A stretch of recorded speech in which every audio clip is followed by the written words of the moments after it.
내가 그림을 그리게 된 계기나 이런 것들은 중학교 때도 미술부를 했었고 고등학교 때도 미술부를 했었어요. 중학교 2학년 때인가 처음으로 유화를 그렸었던 것 같고요.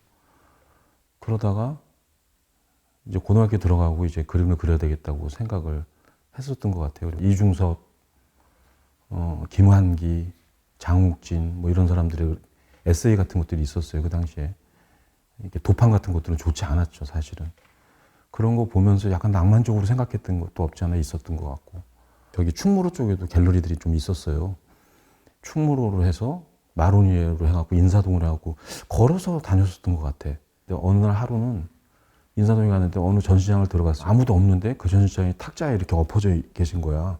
응? 작가 같았어요. 약간 좀 난 충격적이었어요. 그 장면이. 그래갖고 작가인데 왜 저렇게 괴로워하고 있나? 예술가라는 게 저렇게 괴로운 건가? 뭐 힘든 건가? 무슨 뭐 이런 걸 간접으로 이렇게 느꼈었던 것 같고 학교를 들어갔어요. 들어갔는데 그 당시에 이제 그 미술 세계라는 게 예술 지상주의 같은 작업들이 있었고 약간 이제 현실 비판적인 작업들이 두 군데로 이렇게 나눠져 있었던 것 같아요. 내가 생각했던 거는 지금까지 했었던 그런 작업들이 아니었고 하여튼 현실에 대해서 발언을 해야 된다고 생각을 했어요. 끊임없이. 지금도 그건 마찬가지라고 생각이 들거든요. 그러면서 점점 더 이제 작업이 진행된 것 같아요.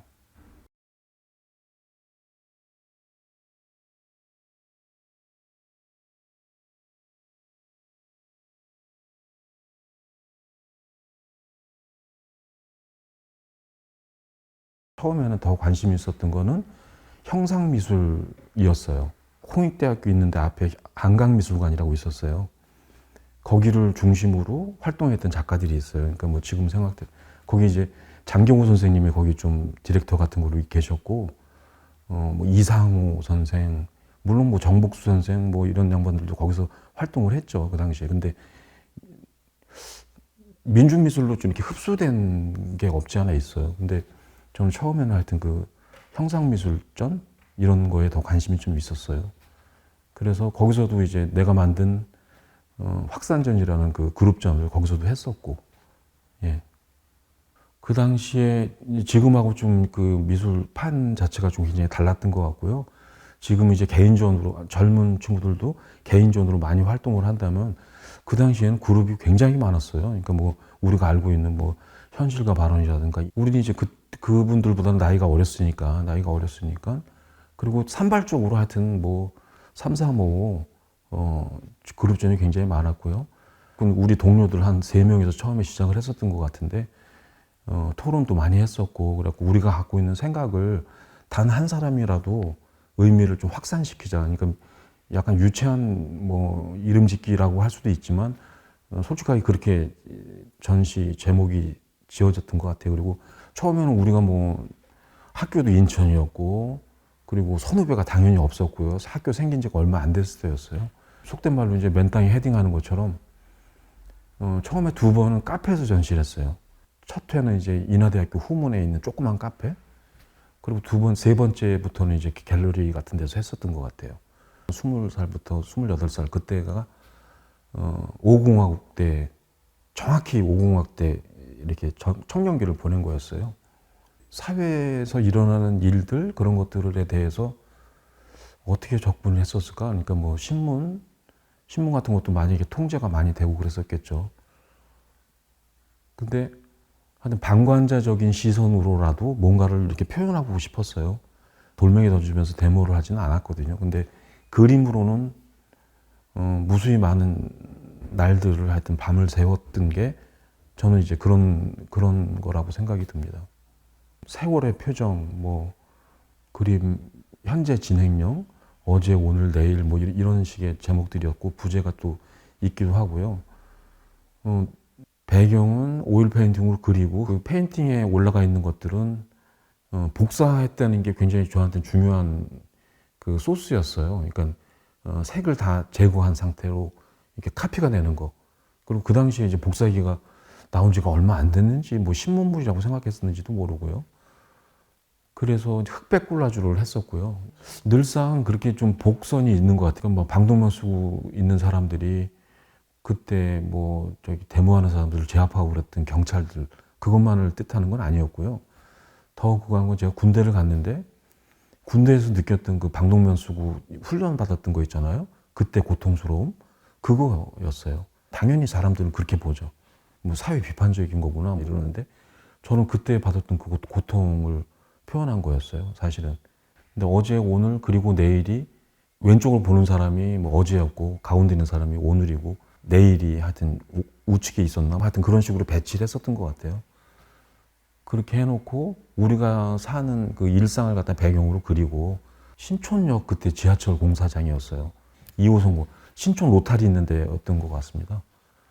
그 근처에 작업실이 있었어요. 9회 때 중앙미술대전에서 상 받았던 현재 진행형이라는 게 있거든요. 그것도 방독면 쓴 사람이 짜장면 배달을 하는 거를 형상화한 거였어요.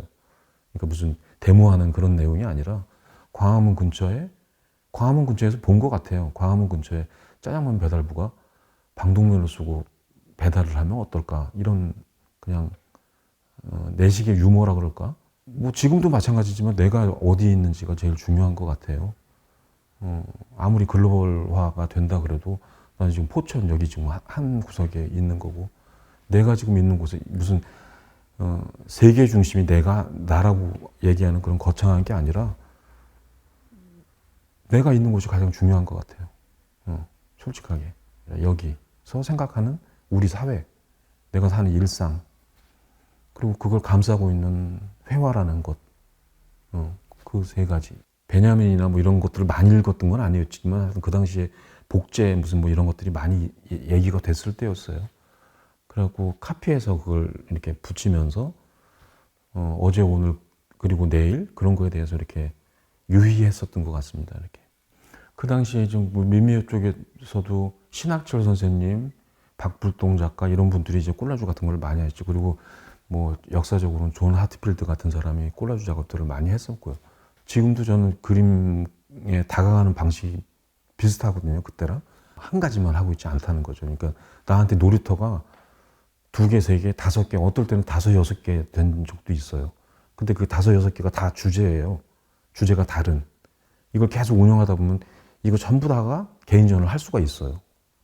근데 그때는 그림을 그리고 그 나머지 시간에 그 당시에 내가 수집할 수 있었던 자료 오려서 이렇게 모아놓는 거예요. 시간이 굉장히 많이 걸리는 일이에요. 저 콜라주가. 그러니까 그냥 막 갖다 붙여서 되질 않거든요. 자료가 일단 많아야 되고 끊임없이 그걸 봐야 돼. 이게 어떻게 섞일지가 모르거든요. 자료 이렇게 정리해서 박스 같은 데 넣어놓고 정기적으로 계속 보는 거예요. 그러니까 그림 그리다 지치면 이걸 보고 있고 그러다가 좀 몇 장 만들고 또 지치면 그림으로 돌아가고. 그러니까 일종의 개념이 약간 다른 건데 놀이터예요. 지금도 마찬가지지만 거리를 다니거나 그러면서 작은 카메라가 있어요. 이렇게 스파이 카메라 같은 거. 늘상 가지고 다녔던 것 같아요. 지금 디카가 없을 때니까. 그러면서 이미지들을 채집한다 그럴까? 잘 찍은 사진 그런 게 아니라 이미지를 이제 이렇게 킵하고 있는 것 같아요. 뭐 당연히 예술가한테 중요한 게 관찰이겠죠. 뭔가를 오랫동안 바라보고 그러는 것 속에서 저한테만 느껴지는 기이하다고 느껴지는 것들이 있어요. 그러니까 뭐 어긋남, 부조리함, 웃기는 것, 뭐 유머스러운 것, 그건 도처에서 발견이 되거든요.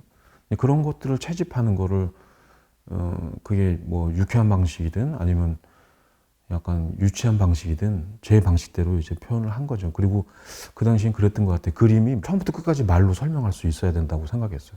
근데 지금은 조금 달라졌어요. 근데 그림이란 말로 설명하지 못하는 부분이 있는 것 같아요. 대학 생활 때, 그러니까 내 청년 시절이었겠죠. 그러니까 20대 때의 작업들이 모여진 걸 겁니다. 아이러니컬하게 제가 첫 번째 개인전을 그림마당 민에서 했어요. 민중미술 작가들이 많이 활동하던 곳.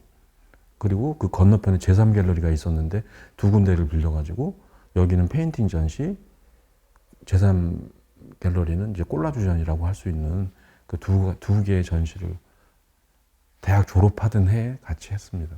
콜라주하고 페인팅하고 두 가지를 끊임없이 했으니까 공간이 두 개가 필요하다고 생각을 했어요.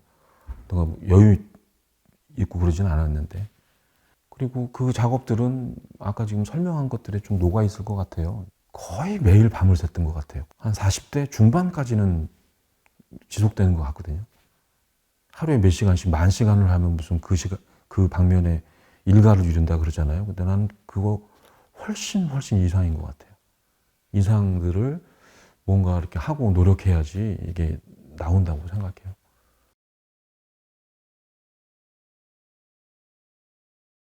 대학 시절에 인터넷에서 무슨 정보를 갖다 접할 수가 없는 시기였고, 그 짜이트 가이스트라고 하여튼 시대정신이라는 그런 전시가 독일에서 있었고, 그게 이제 약간 질 안 좋은 뭐 해적판 같은 걸로 이렇게 보여지고 그랬었던 것 같아요. 그러니까 신표현주의 작업들인 거죠. 그것도 이유가 있었을 것 같아요. 제가 대학 때 저 구기동에 서울미술관이라고 있었어요. 거기서 전시를 했었던 게 그러니까 프랑스 신구상 회화전 이런 거였어요. 뭐 질 아이오 뭐 이런 작가들인데요. 질 아이오 작업은 지금도 되게 좋아하는데요.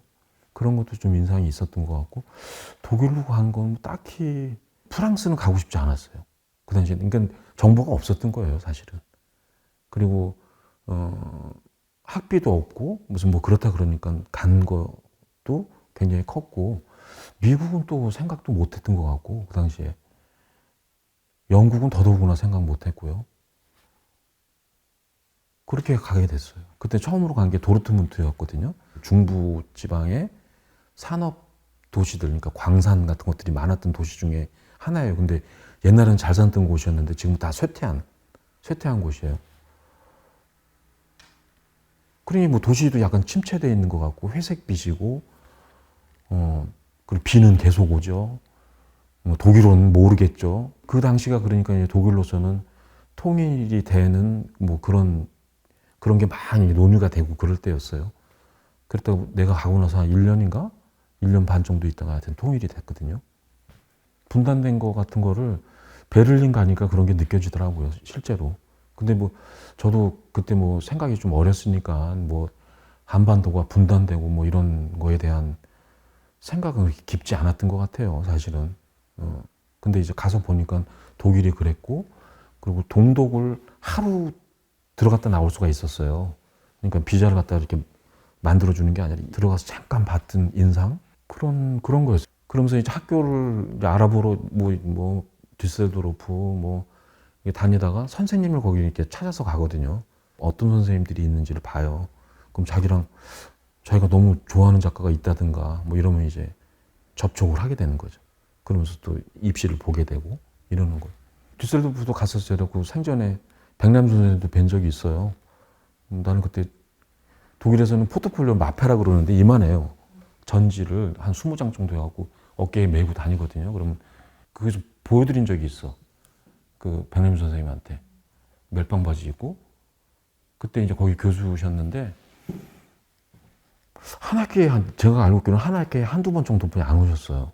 그래갖고 학교를 들어갔더니 우리 선생님도 한 달에 한 번 정도뿐이 안 와요. 무슨 이렇게 커리큘럼이 있어서 그런 게 아니라 무조건 자기 작업을 했어야 됐어요. 그러니까 너무 달랐죠. 그러니까 수업하는 방식도 너무 달랐고. 그 당시에 뭐 이제 왕성하게 활동했었던 신표현주의 작가 중에 한 분인 그 요르그 인멘도르프라는 선생님인데, 그 선생님의 내가 뭐 개인적인 성향 그런 건 모르죠. 작업만 아는 거죠. 동독의 현실, 그리고 동독의 분단, 뭐 이런 거에 대한 작업을 굉장히 오랫동안 하신 거예요. 그림을 이렇게 보고 있으면 그 안에 상징들이 그런 거를 이렇게 나타난다는 걸 이렇게 나중에 조금씩 알게 됐어요. 슈테델이란 건 학교를 지은 그 창립자 이름이에요. 그 사람이 옛날 그 당시에 금융업자였나 봐요. 은행 금융업자인데 그 옆에 바로 옆에 슈테델 뮤지엄이 있었어요. 그러니까 그 사람이 컬렉션했던 게 이제 뮤지엄이 된 거겠죠. 그래서 우리 학생들한테는 그게 공짜였어요. 그 우울한 날씨에 그림 그리다가 뭐 잘 안 되거나 뭐 하여튼 뭐 산책하거나 그러면 거기 가갖고 꼼꼼한 그 속에서 이렇게 보면서 내 그림에 대해서 고민을 많이 했죠. 내 그림의 소스 같은 것들은 우리 사회에서 왔어요. 내 일상. 근데 우리 사회가 없잖아요, 거기는. 갔더니. 어떻게 보면 너무 먼 곳이죠. 그리고 내가 독일에서 일어나는 정치적인 상황 같은 거에 대해서 발빠르게 대처할 수가 없어요. 더듬이는 계속 한국에 있었던 것 같아요. 한국에 있고 가끔씩 접하게 되는 뭐 한국 신문, 뭐 아니면 뭐 가족들이 또 보내줄 뭐 철진한 신문, 뭐 한 달 지나고 뭐 그렇게 해서 올 거 아니에요. 그거 읽고 또 읽고 막 그랬던 것 같습니다. 그 움직이지 않는 나에게 경고한다라는 게 아주 작은 그림인데요. 도르트문트에서 어학코스를 하고 있는데 내가 서울에서 쓰던 물감을 배로 보냈잖아요. 그게 도착을 안 했어요. 근데 이제 아까도 얘기했지만 매일 그림 그리면서 밤샜던 사람이 거의 이렇게 금단 현상이 된 거예요.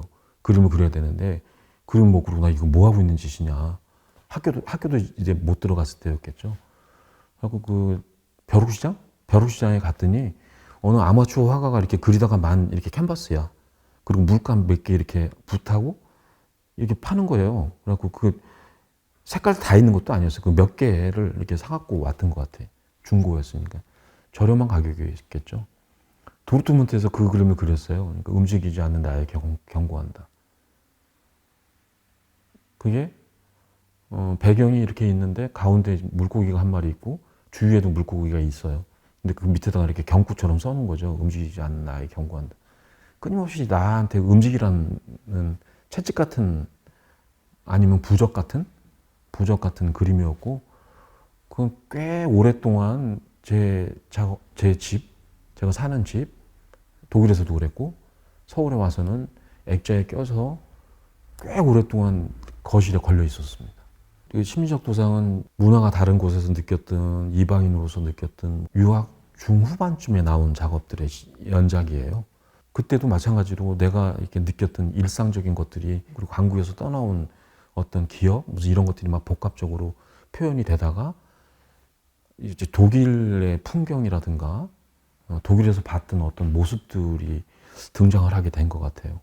그리고 중간에 한번 잠깐 나왔다가 서울을 내가 이렇게 찍어간 게 있었는데 서울의 모습도 나오고 그러니까 적극적으로 이게 막 페인팅 쪽으로 이렇게 끌어들였었던 것 같아요. 아까 내가 그림이 다 설명할 수 있었는데 설명 못한다는 말 했잖아요. 근데 심리적인 도상이라는 것도 마찬가지인 것 같아요. 그림에서 느껴지는 게 분명히 심리적인 게 있는 것 같아요.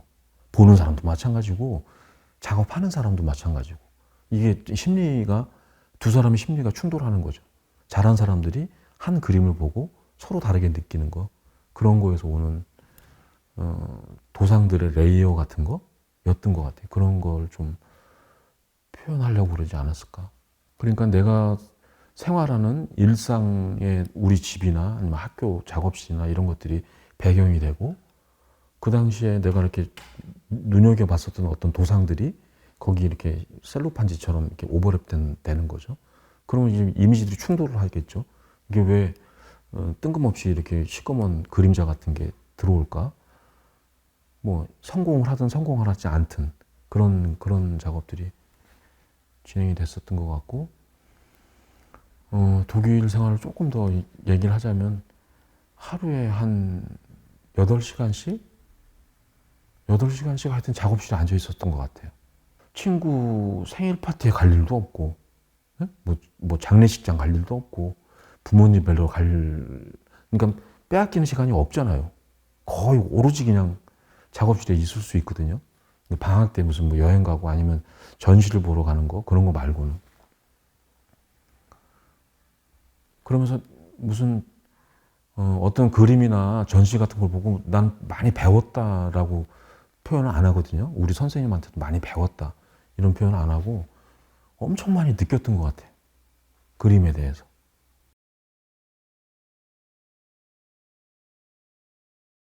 제가 지금 어떤 상황에 놓여 있는지를 이게 다이어그램, 이게 도표 같은 걸로 이렇게 그려봐요. 그 자유롭게 드로잉처럼 하는 거죠. 그러면 이제 거기에 아까 내가 얘기했었던 여러 가지 놀이터들이 나옵니다. 거기에. 그 당시에 뭐 동그라미 몇 개로 이렇게 그리는데요. 아까도 잠깐 설명을 했지만 나한테 중요한 게 뭘까? 그러니까 내가 가운데 있으면 나를 둘러싸고 있는 게 뭘까? 나를 감싸고 있는 일상, 내가 매일매일 반복해서 이렇게 생활하는 일상, 그리고 나를 감싸고 있는 사회, 뭐 신문, 뭐 부조리함, 뭐 여러 가지 포함해서 뭐 연애, 뭐 연애가 중계, 뭐 여러 가지 다 포함이 되겠죠. 제일 바깥에 회화라는 게 있어요. 삼각형이 만약에 있다면 뭐 정삼각형일 수도 있고 찌그러진 삼각형일 수도 있어요. 뭐 어떤 게 더 중요할 수도 있고 뭐 그런데 이걸 감싸고 있는 건 그림인 것 같아요. 그러니까 그림, 회화가 나한테는 좀 중요한 게 아닐까 지금 생각해도. 그리고 지금도 그 가끔씩 도표를 이렇게 만들어 봅니다. 제가 관찰했던 것, 그러니까 내 그물에 걸리는 것들, 내 그물에 걸리는 것들이 이제 일상이겠죠. 그걸 표현하고 싶고, 제가 살았던 그 아파트 거실이나 내가 굉장히 작아지는 거죠. 작아져서 그 안에서 뭐 배회하거나 유의하거나 뭐 이런 것처럼 당연히 크기가 작아지니까 아까 그 심리적 도상 그런 거 같은 것처럼 의미가 이렇게 어긋나는 부분들이 있는 것 같아요. 그러니까 크기가 이렇게 작아지니까 거기서 오는 기이함 같은 게 있겠죠. 그러니까 그거를 의도해서 내 그림 속에 내가 들어가서 내 일상을 보는 거죠. 그리고 그 당시에 그 일상을 반복해서 어떻게 그렸냐면 앞을 꼭 2개씩 그렸던 것 같아요. 그러니까 앞을 그리고 뒤를 그리고 밑에서 그리고 위에서 그리고 아래 위 뭐 좌우 왜 그런지 모르겠어요. 근데 그거 나중에 내가 생각을 해봤거든요. 내가 왜 2개씩 쌍으로 그리고 있지? 그러니까 연작 개념 때문이 아니었을까 짐작만 해봅니다. 그게 심리적 도상에 있었던 것처럼 풍경이 있고 뭐 실루엣에 이렇게 그림자 같은 사람이 있고 뭐 정물 작업 그리고 일상의 그 사람이 이렇게 작아지는 거 뭐 이런 것들이 다 비슷비슷한 효과 뭐 이런 거 아닐까 싶어요. 그리고 일상 작업은 큰 작업들을 보면요 크기 때문에 가까이서 그림을 그리잖아요. 그러면 원근법 그런 거를 내가 그렇게 중요하게 생각하지 않는 것 같아요. 근데 내가 이제 멀리서 내 그림을 이렇게 보면서 이게 완성으로 돼가는 걸 느끼잖아요. 느낄 때 흥미로운 건 뭐가 이렇게 다 맞아져서 이렇게 완성이 되는 건 아닌 것 같아요. 그러니까 뭐가 어긋나 있을 때 더 매력적인 것 같아요. 그러니까 그래서 나는 원근법대로 그렸는데 멀리서 가보니까 원근법이 안 맞아요. 어? 안 맞아. 안 맞는데 그것대로 흥미롭다는 거죠. 그러니까 예를 들어서 아파트 거실하고 방을 같은 화면을 이렇게 그렸어요. 아파트는 이렇게 수평으로 맞아야 될 거 아니에요. 근데 방은 이만큼 올라와 있고 거실은 내려가 있고 같은 공간이 아닌 거지. 근데 그림에서만 가능한 일이 아닌가 싶어요. 이런 것도. 근데 그걸 내가 의도하진 않아요. 의도하면 너무 복잡해지는 것 같고 어떻게 하다 보니까 그런 상황을 맞닥뜨리게 돼요.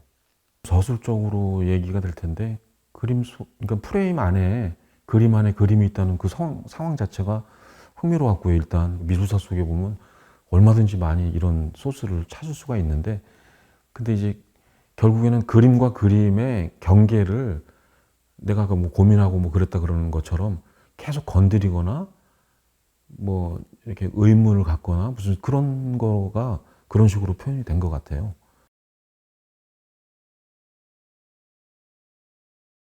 그건 고집이 아니라 다른 거를 내가 볼 겨를이 없었던 것 같아요. 다른 매체를 그림으로 내가 나를 표현하는 게.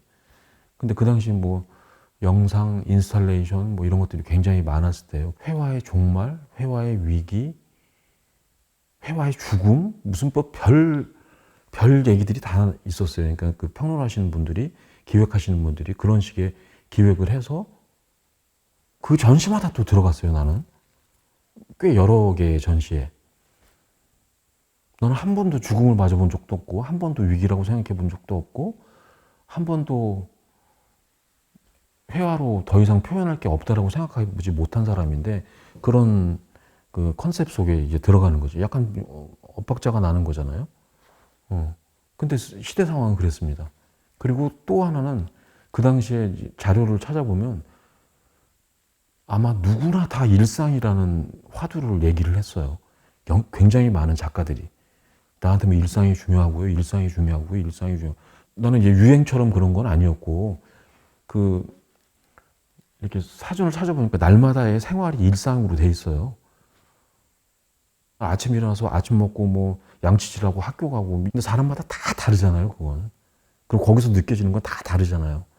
나는 그 내가 느끼는 일상 자체가 에 대해서 얘기를 하고 싶었던 것 같아요.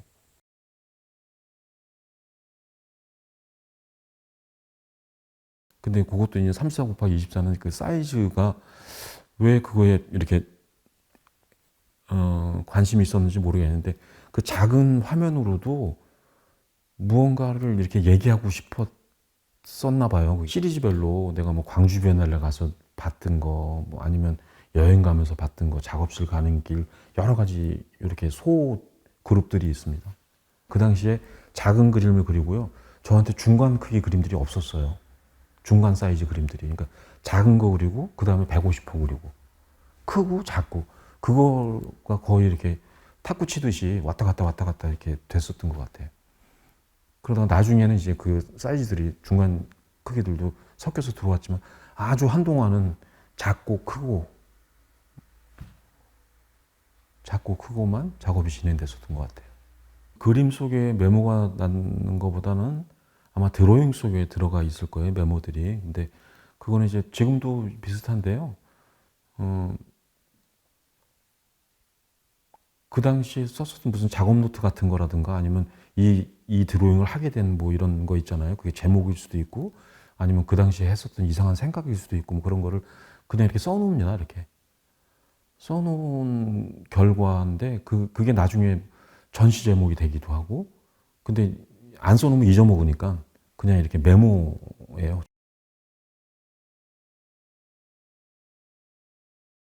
정물화, 인물화, 풍경화 이런 거는 과거에 미술사에서 그렇게 중요하다고 생각하지 않았고요. 그랬는데 움직이지 않는 물건, 늘 그린 그림이 정물화인데 그거를 그린 그림이에요. 그래서 화자를 두 개 붙인 거예요. 정물화, 화. 그러니까 움직이지 않는 물건을 그린 그림이 되는 거겠죠.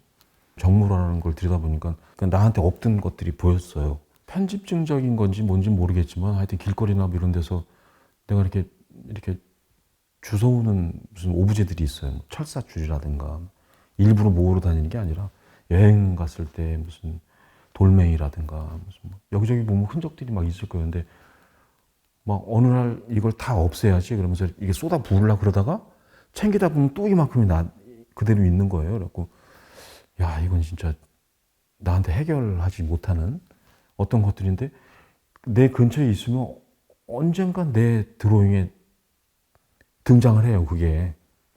그러니까 못 버리는 것 같아요. 그러다가 이제 그런 것들이 드로잉이 되고, 대부분은 이제 그 정물화는 작업실에서의 내 고민이었어요. 그 안성 작업실을 배경으로 내가 그림을 고민하고 막 이런 것들이 표현되지 않았나 싶어요. 그러니까 계속 아마 반복되는 걸 거예요. 그러니까 그 사람이 작아지거나, 심리적 도장 같은 게 나오거나, 그림 속에서 그림을 이렇게 계속 뭐 찔러보거나 그림의 시작 그런 것처럼 비슷했던 것 같아요. 그러니까 이렇게 사물들이 내 작업실에 있는데 조그만 사물을 이렇게 가까이서 보면 이 사물이 커져 보이잖아요. 그거를 표현한 거예요. 그때 내가 느낀 이건 무슨 수사가 아니라 말로써 하는 수사가 아니라 그림은 정면에서 보면 이렇게 잘 보이잖아요. TV 같은 것도 마찬가지고 영화도 마찬가지고. 근데 사람이 이동을 하거나 화면이 이동을 하면 어떻게 될까요? 이렇게 되면 아무것도 안 보이잖아요. 수직선 하나뿐이 안 보이거든요. 그 생각을 되게 많이 했던 것 같아요. 그러니까 그림이 결국에는 내가 고민했던 그림이 사라지는구나. 사라지는 거예요, 그림이. 정면에서 그리지만 캔버스의 옆구리 있잖아요. 그림의 측면을 인지하고 있어야 된다고 그 당시에 생각을 했었던 것 같아요. 그러니까 그림이 사라지는 거. 근데 그거는 이제 뭐 미술사에서 보면 환영일 수 있어요. 이런 거를 얘기하고 하는지는 모르겠지만 절실하게 그렇게 나는 느꼈었던 것 같아요. 그래서 그 시리즈 중에 보면 그림의 옆면만 그린 게 있어요.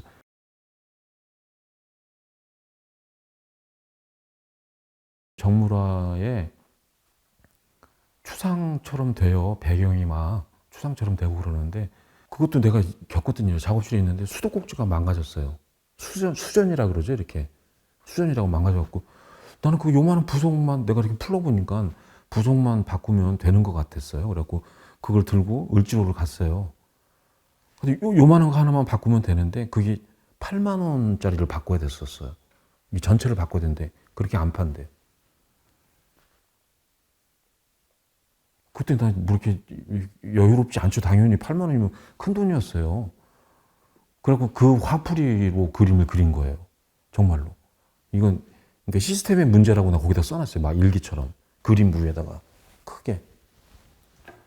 그러니까 뭐 수도꼭지 밖으로 서술적으로 뭐 일기처럼 써놓은 거예요. 수도꼭지 밖으로 을지로 갔는데 뭐 8만 원이라 그랬다. 뭐 시스템의 문제다. 막 이렇게 막 써놨어. 작업들을 이렇게 보시면 알겠지만 그 색깔이 이상합니다. 약간 팥죽 색깔 같은 이렇게 유쾌한 색깔이지도 않잖아요. 사실은 그게 팥죽 색깔 같은데 왜 그 색깔이었을까? 그게 이제 뭐 재료적으로 보면 우레탄 페인트를 섞어서 그린 거거든요. 우레탄 페인트. 그 우레탄 페인트는 뭐냐면 뭐 포항제철 같은 데서 이제 그 쇠를 갖다가 생산을 하잖아요. 그럼 그게 녹슬지 말라고 칠하는 방충제예요. 방충 페인트. 처음에 그거를 이걸로 섞어서 그리면 내 그림이 녹슬지 않겠구나 라는 생각도 했어요. 그거를 유화물감에다가 조금씩 섞어 쓴 거예요. 근데 섞어 쓴 이유는 처음에 그 안성 작업실을 짓는데 내가 막 거기서 같이 일을 했어요. 막 뭐 벽돌도 날르고 막 그랬는데 페인트를 좀 옮겨달라고 그러더라고요. 그 일하시는 분이. 그래서 페인트 2통을 이렇게 옮겨줬어요. 그리고 그날 이제 일이 끝났는데 작업실 혼자 앉아 있는데 아까 저 페인트가 무게가 달랐던 것 같아. 이게 들었는데 한쪽이 이렇게 된 정도로 느꼈던 것 같아요. 그래갖고 밤에 가서 이게 왜 무게가 다르지? 그래갖고 들어봤더니 무게가 달라요. 난 잘 몰랐어요, 그거를. 그래갖고 나중에 이렇게 알아서 봤더니 그 하나는 일반 페인트였고 하나는 그 우레탄 페인트였어요. 그 아주 갈색인데 이 갈색에 납이 섞여 있대요, 납이. 그러니까 이 쇠를 갖다가 녹슬지 않게 하는 거에 납성분이 들어가 있어갖고 이 코팅을 하는 거래요. 그래서 무거운 거였어요. 나중에 보니까. 그래서 이제 이걸 섞었으면 무거운 그림, 무거운 풍경이 되겠다라고 생각해서 한 120호짜리 한 5점? 뭐 그때 한 10점 정도가 처음에 무거운 그림, 무거운 풍경이었어요. 그림이 물리적으로도 무거워진다. 같은, 근데 약간 말장난일 수도 있는데 하여튼 그런 생각을 했어요. 그래서 그 시리즈가 나왔죠. 그 유학에서 돌아와서 만난 사람들이 꽤 많이 있죠. 근데 그 중에 특이한 분이 하여튼 박이소 선생님이었어요. 나한테는. 지금도 난 되게 울림이 있는 작가라고 생각하고 되게 좋아하는 작가예요. 그러니까 그 선생님이 사디에 계실 때 뭐 특강하러 간 적이 있었고 그리고 수업을 이렇게 하는구나라는 걸 처음 내가 봤고 그때 놀랐던 거는 학생들한테 엄청 엄했어요. 난 깜짝 놀라서 그렇게 약간 내가 보기엔 약간 무정부주의자 같고 막 그랬었는데 이렇게 제도에 대해서 이렇구나라는 걸 깜짝 놀랐었고 작업실에 뭐 한두 번 간 적도 있고요. 뭐 가서 제가 발표하지 않은 글들을 써놓은 게 있어요. 에세이 같은 거를 가끔 써요. 박이소와 재즈인가? 뭐 이런 에피소드예요. 근데 어느 날 그 작업실에 갔어. 계속 무슨 이런저런 얘기를 하면서 재즈를 계속 들었어요. 재즈를 들었는데 나중에 알고 봤더니 그 재즈를 그러니까 라디오에서 나오잖아요. 근데 거기에 그 DJ가 하는 목소리를 다 뺀 거예요. 이 사람은 거기서 앉아서 이렇게 눌러서 다 끊고 녹음을 해놓은 거야. 그게 앤들리스 재즈인가 뭐 이래갖고 쫙 있었어요. 이만큼이. 그 얘기를 내가 이렇게 쓴 거였거든요. 그러니까 난 그게 작업 같았어요. 내가 깨닫는 시간이 있었거든요. 그리고 그 당시에 오픈하는데 이 사람이 안 나타나더라고요. 자기 개인전 하는데. 그러면서 길거리에서 봤어요. 그랬더니 난 오픈에 안 가요. 그러면서 가더라고. 그래갖고 그런 사람을 처음 본 거야. 어느 날 안성 작업실에서 있는데 월간미술을 이렇게 보고 있었어요. 근데 월간미술에 정말 요만하게 난 드로잉이었어요. 미래를 설계하는 책상? 이런 그 박이소 작업이었는데 조그맣고 이렇게 보니까 미래를 설계하는 책상이면 책상이 좀 튼튼해야 되잖아요. 튼튼하거나 아니면 좀 거대하거나 아니면 뭐가 좀 계획적이고 좀 뭐가 좀 지탱하고 있어야 되는 것 같은데 자세히 보니까 이게 이제 자기 설치 작업을 하기 위한 드로잉이었던 것 같은데 재료가 이렇게 써 있는데 스티로폼, 뭐 파판, 뭐 이런 걸로 된 세상에 지탱할 수 없는 이미 태생부터 하여튼 미래를 설계할 수 없는 책상이야, 내가 보기에.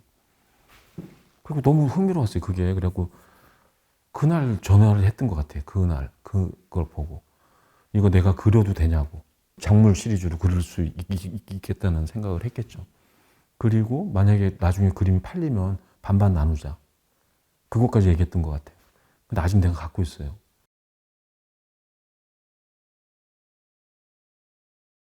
황산 많이 알지 못하는데 조선시대 문인이에요. 황산 김유근이라고.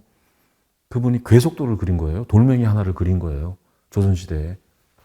정물하잖아요. 내가 지금 하고 있는. 그냥 뭐가 이렇게 딱딱 맞는 것 같은, 이렇게 뭐가 이렇게 아귀가 맞아 들어가는 것 같은 느낌? 이었어서 그 딱 두 점을 그렸어요. 그러니까 더 확장을 하지는 않고요. 두 점을 그리고, 감히 얘기한 건데 약간 좀 조선시대 문인들을 좀 약간 이렇게 어깨너머로 봤다 그럴까? 약간 그런 느낌? 그래서 두 점이 있고, 거기는 그림 김지원, 뭐, 생각 박이소 이렇게 써 있고, 김유근의 그림을 보고 이제 내가 그렸다는 게 거기 써 있습니다.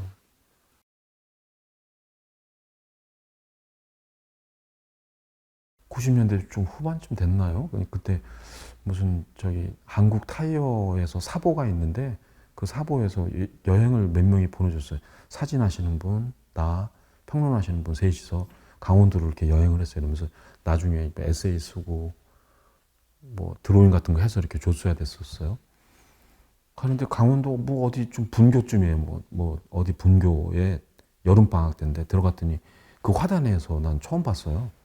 너무너무 강렬했어요. 그 색깔이. 그 장렬하는 태양 아래 시뻘건 게 아니라 이건 무슨 자주 색깔 비로도 한복 같았어요. 이렇게 비로도 한복? 한복 기지. 한복 옷감 있잖아요.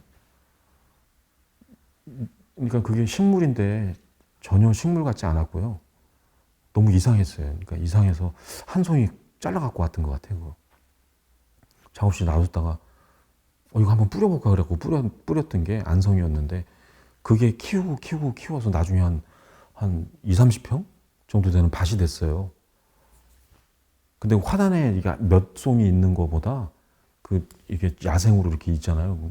정말 볼만해요. 특이해서, 그리고 이중적이어서, 그리고 다중적이라 그럴까? 그러니까 뭐 식물인데 꼭 무슨 천엽 같기도 하고 소주 안주로 먹는 천엽 같기도 하고 내가 고등학교 때 입고 다녔던 교련복 무늬 같기도 하고요. 뇌 같기도 하고요. 호도 같기도 하고 뭐 그랬어요. 근데 저게 이제 색으로 그리지 않고 그 비슷한 그 정무라 그릴 때 그 색깔로 그렸다 그랬잖아요. 처음에 그때 그렸을 때는 더 그렸어요. 무슨 이게 뇌 같더라고 이게 단색으로 그리니까. 그러다가 처음에는 뭐 장렬하는 이게 새빨간 맨드라미도 그렸을 거예요. 그리다가 그 버전이 꽤 여러 번 있는데 그리다가 최근에는 이제 겨울로 간 거죠. 피고 지고 하여튼 꽃 한 송이가 그렇게 보일 수 있잖아요. 그러니까 어떤 인간 세상의 욕망 한 덩어리를 표현하는 걸로 당연히 그런 상징으로 보일 수도 있고 뭐 혁명 한 덩어리로 보일 수도 있고 나한테는요. 그리고 독사 한 마리로 보일 수도 있고 뭐 연정 하나로 보일 수도 있고 그렇게 생각했었던 것 같고 그 화려하게 피고 막 그랬지만 그 속에 독사 한 마리쯤은 숨어 있어서 보는 사람들을 관중들을 좀 봤으면 하는 게 그런 뜻이었어요. 한동안은 이제 뭐 기자간담회 같은 거 하고 그러면 뭐 맨드라미 작가로 알려지시는데 그렇게 불려지는 거가 좀 거북하기도 하고 그런데 근데 어떻게 보면 또 외부 사람들이 나를 알아주는 어떤 코드 같은 거잖아요. 라고 이거 있는 거는 또 그게 나쁜 것만은 아니다라는 생각도 어느 순간은 들더라고요.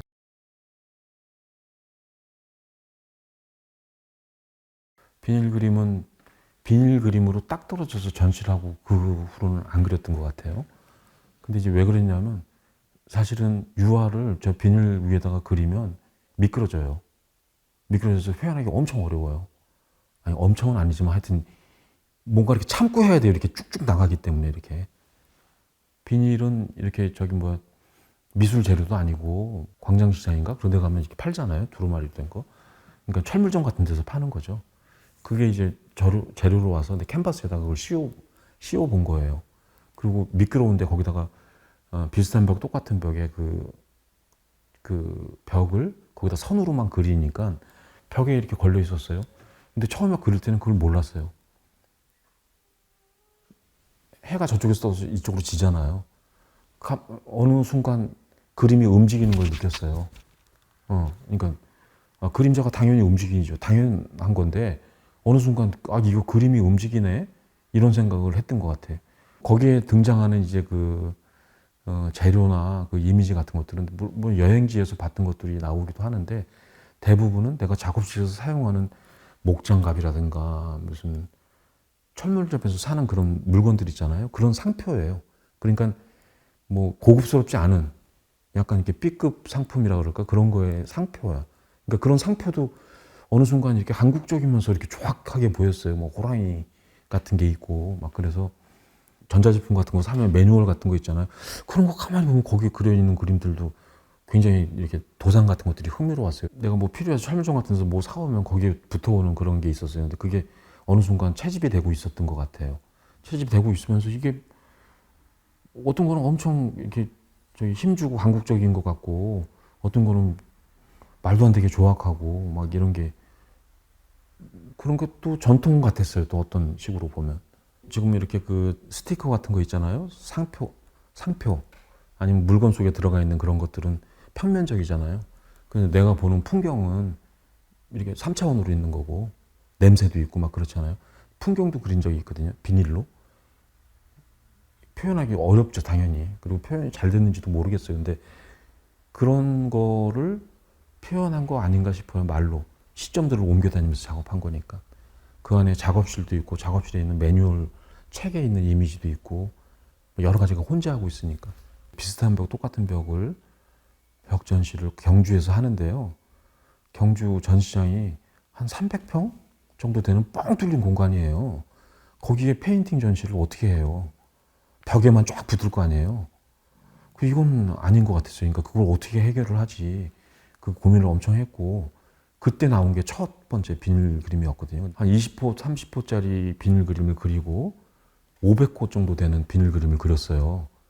그거를 전시장 중간에다 이렇게 설치를 한 거예요. 그래갖고 이렇게 다니다 보면 그 비닐 그림을 통해서 내 전시장이 보이는 거죠. 내 전시장이 불투명하게 왔다 갔다 하면서 그걸 몇 사람이나 느꼈는지 모르겠지만 나는 이렇게 뻥 뚫린 공간을 해결을 해야 된다고 생각을 했었고 그런 식으로 돼서 처음에 비닐 그림 그려졌어요. 아파트 상가 뭐 이런 데 가면 자연을 모방한 그 시멘트 벽들이 계속 옹벽들이 생겼는데 처음에는 시멘트로만 됐었어요. 근데 그게 거기다 이제 무늬를 넣은 거죠. 디자인을 해서. 그리고 지금은 그 무늬가 또 더 다양해졌어요. 이건 자연도 아니고 인공물인데 자연을 약간 모방한 자연물이라고 저는 봤거든요. 그래서 그거가 나는 벽화로 보여요. 나한테는. 그러니까 사회적 벽화. 우리가 못 느끼지만 계속 조여 들어오고 있는 거예요. 수도 없이 많이. 지방 가다 보면 더 많이 생겼죠. 자꾸 그게 나는 이렇게 채집이 돼요. 우리 그 아파트 살 때 그 아파트 들어가는 입구에 있는 그 벽이었거든요. 그거 4호짜리로 처음에 그렸어요. 그러다가 이게 뭐 수십 개의 연작이 된 거거든요. 커지고. 그러니까 왜 카메라 렌즈로 줌 렌즈로 줄이면 이렇게 쫙 들어가잖아요. 마이크로하게.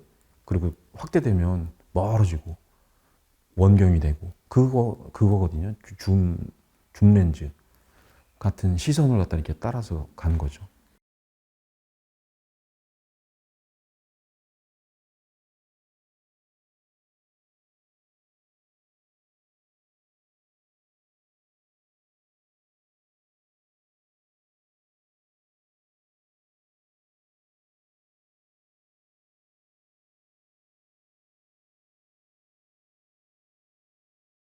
고속도로 같은 걸 새로 지금 뚫잖아요. 국도 같은 데 뚫면 막 산을 갖다 깎아가지고 시멘트로 이렇게 막 하잖아요. 그리고 촘촘히 이렇게 무늬들이 거기를 거대한 시멘트 옹벽 같은 것들을 이렇게 지탱하고 있잖아요. 그런 거 사진 찍은 것 같다 이렇게 보고 있으면 나는 지금 정말로 기념비 같아요. 예를 들어서 무슨 광화문 앞에 있는 무슨 그런 세종대왕 상 같은 거보다 더 기념비 같아. 기념비적으로 보여요. 그러니까 결국에는 약간 사회적인 기념비 같은 거 같아요. 그래고 그거를 딱 잘라서 더블로로 그리니까 모르겠어요. 그러니까 이게 저만 느끼는 건지 모르겠지만 그런 기념비로 보여요.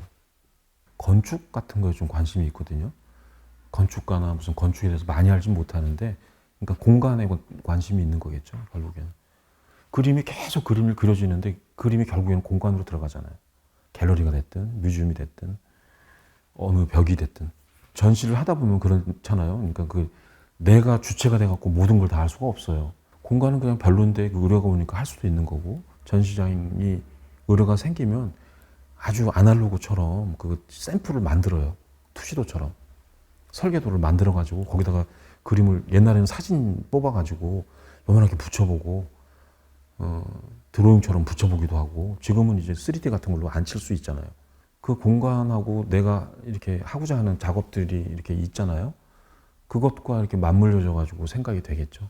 정말로 벽에만 붙어서는 난 안 된다고 생각을 뭐 보는 순간 했었던 것 같고, 어떻게 해결을 해야 되는지가 관건이었고요. 바닥에 뭐가 이렇게 하나 이렇게 딱 놓여진다든가.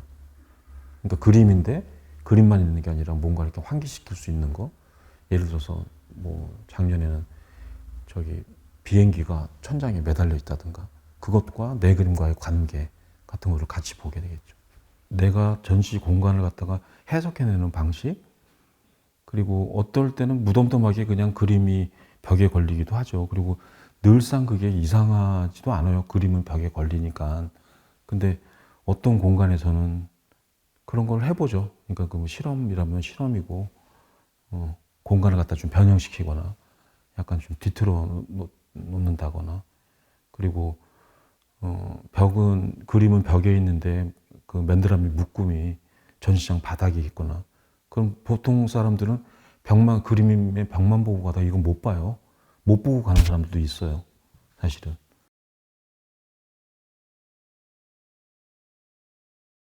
아까도 얘기했지만 인물화, 정물화, 그 풍경화 이거 분류법 있잖아요. 거기에 또 하나일 텐데, 뭐 삼원색 같이 또 하나일 텐데 풍경화일 텐데, 한문으로 뜻풀이를 하면 바람이 있는 경치를 그린 그림인데, 이걸 그림으로 어떻게 그리지? 근데 무수히 많은 화가들이 그렸어요, 이걸. 바람처럼.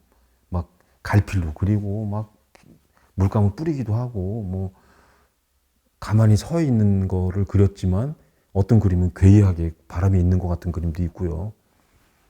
뭐, 새한도 같은 것도 있고요. 막 그런 생각이었던 것 같아요. 바람이 있는 경치를 어떻게 그리지?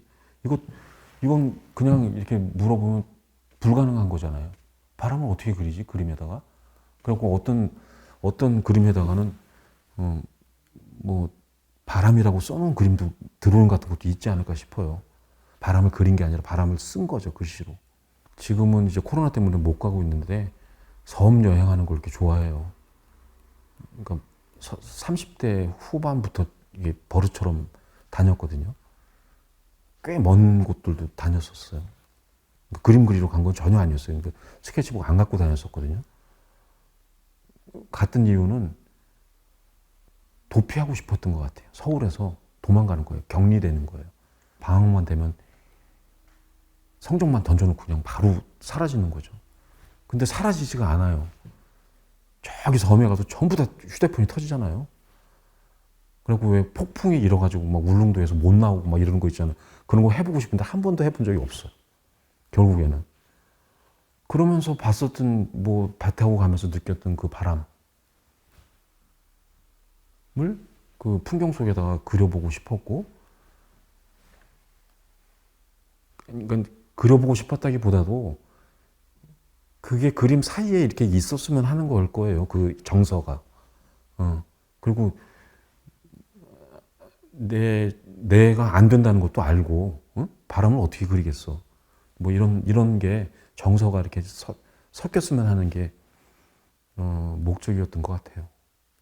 수타니파타 그 경전을 다 읽어보지는 않았을 것 같아요. 근데 어느 책에서 보니까 그 부분을 봤던 것 같아요. 그게 이제 무소의 뿔처럼 혼자서 가라. 그 격언이 나온 불경인데, 거기 보면 뭐 놀라지 않는 사자처럼, 뭐 그물에 걸리지 않는 바람처럼이라는 표현이 있어요. 그리고 무소의 뿔처럼 혼자서 가라, 이런 말을 듣고 거기서 그물에 걸리지 않는 바람처럼, 그림이 허망하다는 거, 뭐 사라진다는 거, 이런 거 얘기했는데 그물에 걸리지 않는 바람처럼 같아요.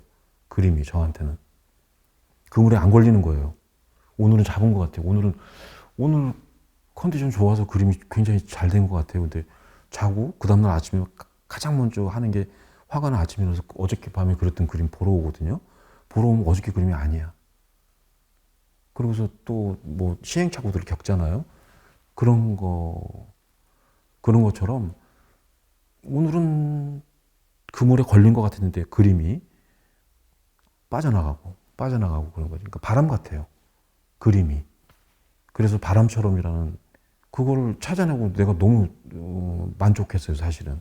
그래서 한국모함 사진을 일부러 서치해서 찾아내지 않아요. 나는 지금도 종이신문을 보거든요. 종이신문. 인터넷 뉴스가 아니라 종이신문을 보는데 신문 스크랩 속에 있는 거예요. 굉장히 작아요. 저런 사진들은. 작은 게 어떠냐면 로널드 레이건호가 부산항에 입항했다. 그러니까 잔신으로 딱 나와요. 조금의 흑백일 수도 있어요. 그게 보여주는 의미가 뭘까 생각을 해보는 거죠. 제가 왜 그 수많은 돈을 들여서 우리나라 부산항에 쓱 들어왔다가 갈 때는 간다는 소리 안 해요. 그리고 어디로 가는지 몰라요. 뭐 군사 비밀 같은 거겠죠. 우리나라한테 보여주는 것도 있어요. 저게 들어와서. 그리고 우리나라 주변, 일본, 중국, 북한한테 보여주는 거예요. 들어와서 알통 보여주고 가는 것 같아요, 나는. 느낌이. 근육맨이 와서 알통 딱 한번 보여주고 가는 거예요. 근데 항공모함이 한 대가 뜨면 항공모함 한 대만 오지 않아요. 수없이 많은 그 전단이 있어요. 순양함, 구축함, 잠수함부터 시작해갖고, 그러니까 아마 그리고 항공모함 한 대에 5,000명, 6,000명이 있대요, 군인이. 응? 5,000명, 6,000명이 있어요. 저게 어떻게 인간이 만들어낸 플랜트 공장 있잖아요. 그러니까 뭐 예를 들어서 포항제철 무슨 뭐 이런 거. 그런 거 말고는 인간이 만들어낸 가장 큰 기계 같아요. 근데 전쟁하는 기계야. 그러니까 욕망 덩어리지. 조금 더 부연을 하자면 이미지상으로는 다르지만 저 항공모함하고 맨드라미하고 난 같아요. 저한테는. 그리고 어떤 항공모함, 저기 걸려있는 항공모함 내 자화상 같아요.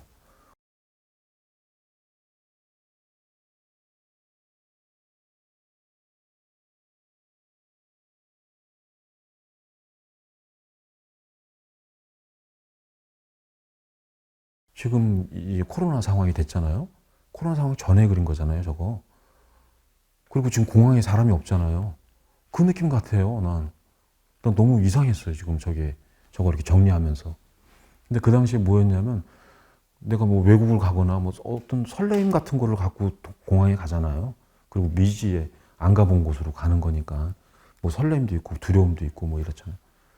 그리고 공항에 이렇게 있으면 유리로 이렇게 막혀 있고 막 그런데 수도 없이 많은 사람들이 왔다 갔다 하고 그러는데 그 상태 자체가 나한테는 진공 상태 같아요. 그 공항 안에서 그런 느낌을 받아요. 그러니까 그 무슨 심리적 위축일 수도 있고 아니면 무슨 뭐 긴장감일 수도 있고 뭐 그런데 실제로 그런 느낌을 받는 거예요라고. 어떻게 보면 진공 상태이기도 하죠. 그러니까 큰 건물이 이게 외부 공조로 공기를 갖다 다 이렇게 순환시키잖아요. 완벽한 진공은 아니지만 인공적으로 그걸 이렇게 공기를 돌리고 있다라는 거죠. 그런 느낌에서 보면 진공 같기도 하죠. 근데 지금 공항은 더 그럴 것 같아, 지금. 진공 상태라는데 그거를 내가 바라보는 거는 그 공항 건물 안에서 밖을 본 거거든요. 그러니까 중간에 유리가 있잖아요. 유리. 그러니까 내 그림 속에도 유리가 있는 거죠. 근데 유리를 표현하지는 않았어요. 근데 그게 이제 비닐 그림 같은 효과? 소격 효과 같은 게 있지 않을까? 그리고 여기는 그림이 없지만, 그러니까 진공 상태라고 나고 얘기하는 게 여기 앞에 뭐가 막이 있어야지 진공이 되는 거잖아요, 내가. 그런 거를 언어로 표현한 거 아닌가? 언어로. 이게 그림으로 시각적으로 표현하진 않았지만 유리를. 비행을 처음에 그렸던 거는 아주 흑백 사진 작은 거를 어느 무슨 물리책 같은 데서 본 도판이었던 것 같은데요. 이렇게 비행기가, 경비행기가 무슨 이렇게 소독을 하는 거예요. 하늘에서. 산에다가 소독을 하는 그런 조그만 사진인데 그걸 반복해서 한 서너 점 정도 그렸던 것 같아요. 그러면서 비행이라는 거가 자꾸 머릿속에서 되뇌여지고, 비행이라는 것 자체가 우리도 지금 드론으로 이렇게 띄워서 세상을 보면 우리가 평지에서 보는 그런 풍경이 아니잖아요. 너무너무 멋있는 풍경들을 발견하게 되고 그러잖아요. 그런 것처럼 비행 자체가 드라마틱하다. 그런 표현도 하던데, 하여튼 믿고 허망하고 그런 게 섞여 있는 것 같아요, 저기에는. 저거는 내가 발견되는 오브제일 수도 있고, 이렇게 습득되는 오브제일 수도 있고, 아니면 누구한테서 받아온 거일 수도 있고, 주워온 거일 수도 있고, 그런데 어느 순간 계속 천장, 하늘에다가 이렇게 걸기 시작했어요. 이렇게 걸기 시작했는데, 그 당시에 내가 썼던 그 작업 책상이죠. 작업 책상에서 이렇게 올려다보면 보이는 거였거든요. 제일 처음에 그 그림을 300호로 그렸던 것 같아요. 별로 아무것도 없는 그냥 허공에 걸려있는 이상한 사물들, 철사 꼬부러진 거 뭐 이런 것들인데, 그게 아마 처음이었고, 저기서 관심 있는 것들은 무슨 이렇게 그물 같은 망 같은 것들이에요. 이렇게 얼기설기 짜여 있는 거 있잖아요. 섞여 있고 막 이러는 것들. 그런 것들이 자꾸 눈이 갔어요. 그리고 이제 거기서 제일 크게, 내가 아까 그림을 반복해서 그린다는 게 있었는데, 이상하지 않습니까? 그러니까 어느 작가의 작업실을 가면 어느 조그만 사진 하나가 굉장히 오랫동안 작업실에 걸려 있을 수가 있어요. 엽서? 아니, 왜 걸려 있을까? 저거 뭐 1년에 한 번씩 바꿀 수도 있잖아요. 근데 10년도 넘게 걸려 있어요. 그러니까 그건 무슨 이유가 있는 것 같아요. 저한테도 그런 게 몇 개 있거든요. 그러다가 어느 날 그 엽서를 이렇게 가까이 갖다 놓고 봤어요. 봤는데 너무 이거 자체로 매력적인 거예요. 그 지리산 무슨 꼭대기 이렇게 그린 건데, 뭐 산중의 왕자, 지리산 이렇게 써 있던 거 엽서예요. 근데 이게 탈색이 됐어요. 이렇게 색이 좀 바래고 물감도 이렇게 묻어 있고 뭐 이래요.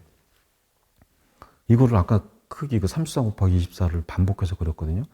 한 15개, 12개 이렇게 그렸거든요. 당연히 똑같은 사진을 보고 그랬는데 똑같지 않죠, 그림이. 붓질도 다르고 긁은 것도 다르고 다 달라요. 전부 다 달라요. 근데 내 연작 속에 있는 거죠. 그리고 나 혼자 만족한 그림인 거예요. 여기 이렇게 쭉 펼쳐놓고 아니면 바닥에 놓고 혼자서 감상할 때, 이게 정말 괜찮은 것 같아요, 저는. 그런 느낌? 그런 느낌을 가져서 그 풍경, 그 연작이 중요한 키워드였고, 약간, 뭐라 그럴까, 맨드라미하고 캔버스 비행 중간을 갖다 좀 중화시키는 역할을 한다 그럴까?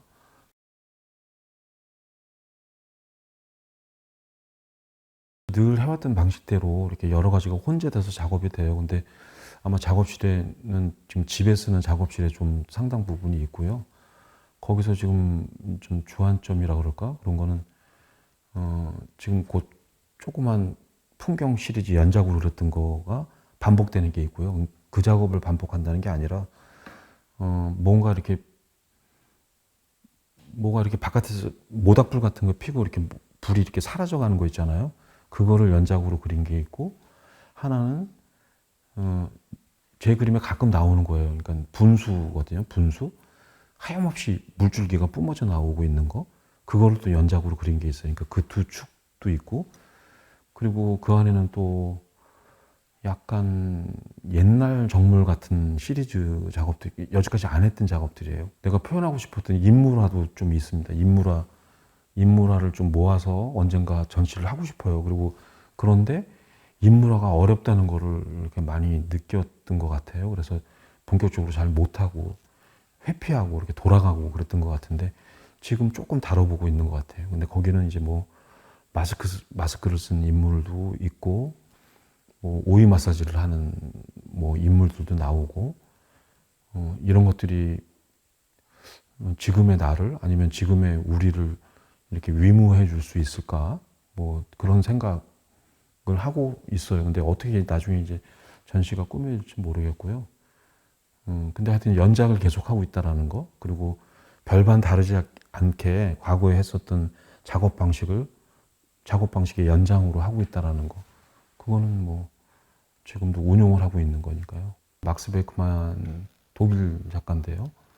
뭐 굉장히 좋은 작가죠, 당연히. 좋은 작가고 좋은 큰 작가인데, 이니셜로 써가지고 약간 이렇게 헷갈리게 만드는 것도 없지 않아 있고. 근데 그게 북해, 그러니까 독일의 제일 위에 쪽에 북해가 있잖아요.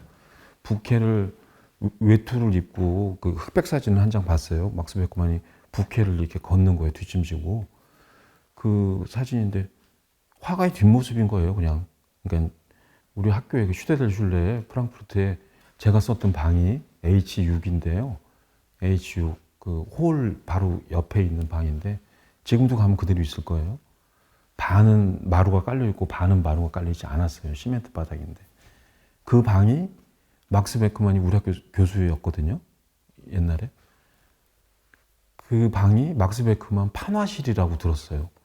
판화를 거기서 찍었다고 그 얘기를 들었어요. 그래갖고 독일 친구들한테도 막스 베크만은 뭐 굉장한 사람이니까 뭐 점심에 잠깐 이렇게 자고 나서 뭐 막스 베크만 꿈꿨냐 뭐 그런 얘기도 자기들끼리 하고 그러더라고요. 그러니까 얼마나 존경하는 대상인지 알겠죠. 그게 평생 그림만 그린 어느 화가의 유명하지만 어느 화가의 뒷모습인데 그렇게 이렇게 와닿았어요.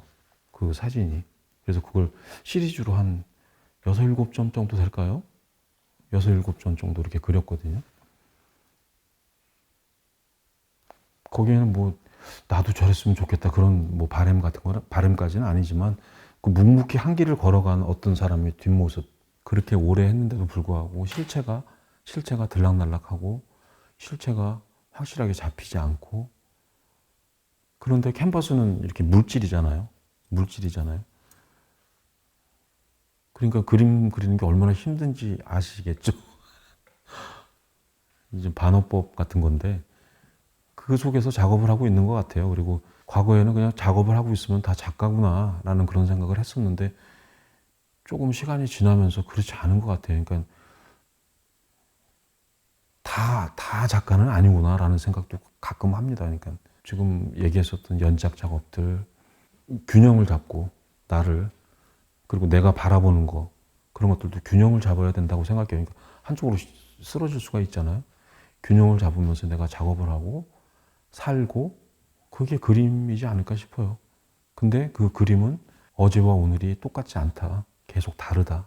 어제와 오늘이 똑같은 퀄리티로 만들어낼 수 있어야 되잖아요, 작가가. 근데 그렇지 않더라고요. 어제는 되고 오늘은 안 되고. 나는 그러니까 그 와중에 있는 거죠.